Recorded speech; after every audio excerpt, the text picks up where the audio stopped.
Bà số sẽ đây bằng bọn tỏ khía chia bị sách bằng bọn đã dùng mà tam đàn video trên kênh YouTube channelនិង Facebook page បើថ្ងៃនេះគឺយើងមានចំណេះដឹងដើម្បីចែករំលែកទៅដល់បងប្អូនយើងតើតើនឹងការចំទន្សាយបាទហេតុអ្វីបានជាទន្សាយរបស់យើងមេខ្លះវាកូនវាកើតមកវាស៊ីកូនឯងបងប្អូនអញ្ចឹងនេះគឺជាមូលហេតុខ្លះនិងវិធីការពាររបស់វាបាទឆ្លងការចិញ្ចឹមរបស់ខ្ញុំប្រហែលឆ្នាំនេះខ្ញុំក៏ធ្លាប់ជួបដែរការខ្ញុំចិញ្ចឹមដំបងបាទ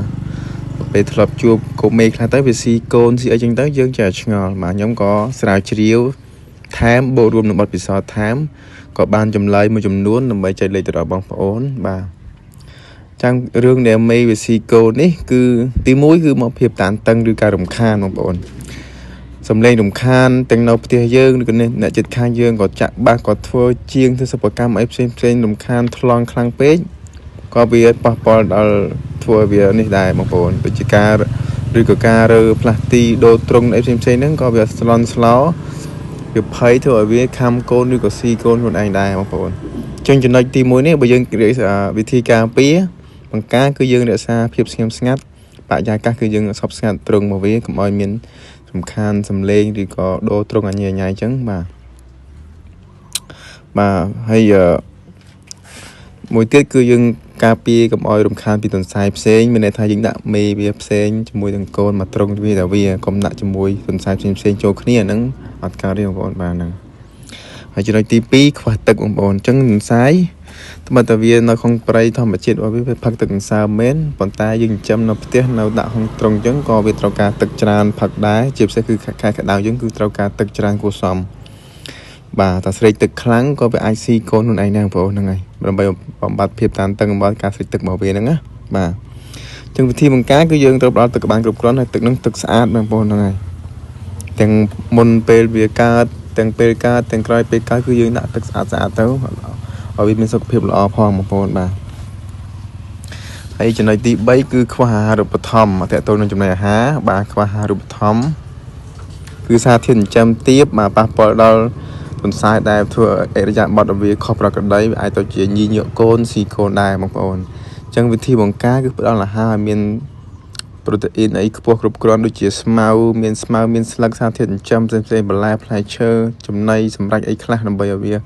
មានសារធាតុគ្រប់គ្រាន់វាអត់ទៅស៊ីកូនវាអត់ទៅរំខានកូនទេបងប្អូនបាទហើយចឹងមួយទៀតនោះចំណុចទី4គឺមេថ្មីបងប្អូនករណីមេថ្មីឬក៏មេកំមទៅកូនលើកទី1ក៏វាអាចបណ្ដាលឲ្យស៊ីកូនដែរដោយសារមេនឹងថ្មីវាមានបទពិសោធន៍ក្នុងការបង្កើតកូនអត់មានបទពិសោធន៍ថែទាំកូនអញ្ចឹងវាអាចមេក្មេងពេកវាអាចមិនតង់ដឹងពីរបៀបថែទាំកូនអញ្ចឹងបងប្អូនអញ្ចឹងវាអាចទៅខំកូនទៅអីផ្សេងអញ្ចឹងទៅបាទអញ្ចឹងវិធីបង្ការបើស្រាប់មេថ្មីនេះគឺយើងអាចកុំតន់ដាក់ឈ្មោលមេទុកឲ្យវាចាស់វស្សាបន្តិចសិនបាទបើធម្មតាយើងដាក់ជាមួយឈ្មោលតែ3ខែជាងឬក៏4ខែហ្នឹងពេលខ្លះក៏វាជន់ហើយឈ្មោលវាដេញជន់វាអាចផើមដែរអញ្ចឹងទុកឲ្យវាអាយុច្រើនតិចទៅបងប្អូនយើងដាក់ផ្សេងសិនទៅអាចខ្ទង់5ខែទៅ6ខែចន្លោះហ្នឹងយើងចាំដាក់ឈ្មោលអាហ្នឹងវាល្អវាពេញអាយុវាប្រកាសបាទចំណុចទី5គឺកូនងាប់ឬខ្សោយបងប្អូនអញ្ចឹងករណីដែលកូនកើតមកភ្លាមបាទមានកូនណាងាប់ឬខ្សោយខ្លះហ្នឹងក៏វា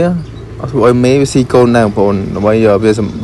ស៊ីកូនដើម្បីសម្អាតសម្បុកវាឲ្យស្អាតកុំឲ្យមានងាប់មានស្អុយមានកូនអន់កូនអីចឹងណាបងប្អូនហ្នឹងអានេះសារធាតុរបស់សត្វបាទអញ្ចឹងវិធីបង្ការយើងពិនិត្យសម្បុកវាឲ្យបានស្អាតទៅហើយយកកូនណាងាប់នោះចាញ់បើសិនជាយើងនៅផ្ទះយើងឃើញវាកូនអីចឹងណាបាទហើយចំណុចទី6ដែលចំណុចចុងក្រោយគឺគ្មានប្រអប់សម្បុកមានន័យថាវាអត់មានសម្បុកត្រឹមត្រូវបាទយើងដាក់ខាងត្រង់មានតែដល់ពេលវាចិត្តកើតវាអត់មានសម្បុកមានខ្នោះដែលយើងវៃឈើឬក៏កញ្ច្រែងផ្លែឈើដែលយើងរៀបចំ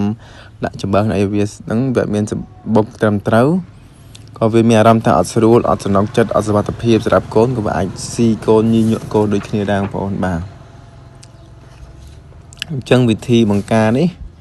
គឺយើងរៀបចំសម្បុកវាបានស្អាតកម្រាលឬក៏ដាក់ចំបើងឬក៏ស្លឹកឈើងាប់ស្លឹកចេកងាប់ហ្នឹងហើយកញ្ច្រែងផ្លែឈើឬក៏យើងវៃឈើធ្វើប្រអប់វាហ្នឹងអាចខ្ទង់25សង់ទីម៉ែត្រគុណនឹង40សង់ទីម៉ែត្រវាល្មមបងប្អូនហ្នឹងហើយជាទូទៅខ្ញុំដាក់តែកញ្ច្រែងផ្លែឈើទេបងប្អូនកញ្ច្រែងផ្លែឈើយើងហ្នឹងគឺល្មមមកស្អាតមកសម្បុកវាហ្មងខ្ញុំដាក់តែហ្នឹងគឺបងប្អូនហ្នឹងបាទ ហើយក្រៅពីចំណុចផ្សេង6នេះក៏វាមានចំណុចផ្សេងៗខ្លះដែរបងប្អូនអាចសង្កេតមើលថែមទៀតបានបងប្អូនហ្នឹងហើយអរគុណច្រើនបងប្អូនទាំងអស់គ្នា